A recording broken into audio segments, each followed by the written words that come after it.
आपल्या चॅनलवरती नवीन असाल तर आपल्या चॅनलचे 1000 सबस्क्रायबर होण्यासाठी सर्वप्रथम आपल्या चॅनलला सबस्क्राईब करून घ्या.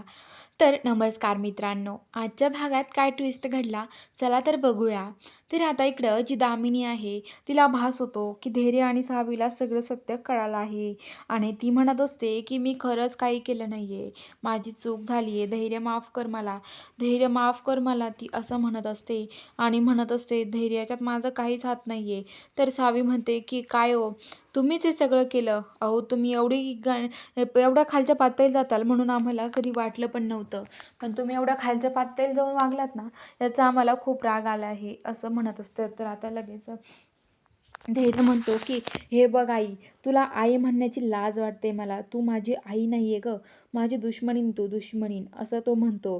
तर असं त्या दामिनीला भास होत असतो. पण धैर्य आणि सावी त्यांच्या रूममध्ये इकडं असतात, ते चेंज वगैरे करत असतात, पण दामिनीला असा भास होतो. तसं तिला वाटतं की तसं घडत आहे, पण तसं काहीच नसतं.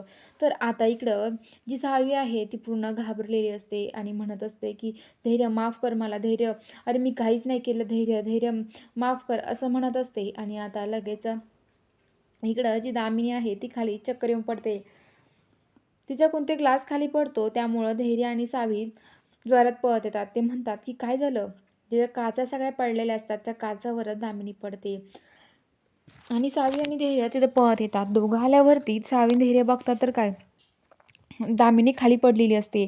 धैर्य खूप मोठा ओरडतो, आई आई करतो, पण दामिनी काय लवकर उठत नाही. दामिनी उठल्यावरती ती म्हणते की धैर्य, मी काहीच केलं नाहीये. तर धैर्य म्हणतो, आई आम्ही कुठं काय म्हणतोय तुला. तर ती म्हणते की हो धैर्य. तर आता लगेच दामिनीश तिला बेडवर टाकतात, ती शुद्धीवर येते आणि ती सगळ्यांना म्हणते, धैर्याला आणि सावीला म्हणते, मी काही झालं तरी धैर्याचं आणि इराचं लग्न लावून देणार आहे, ती असं सावीला म्हणते. तर आता सावी म्हणते की हो बघतेच मी कोण जिंकतं, प्रेम जिंकतं की सावी आणि धैर्याचं लग्न, काय होतं ना बघूच आपण, असं ती म्हणते.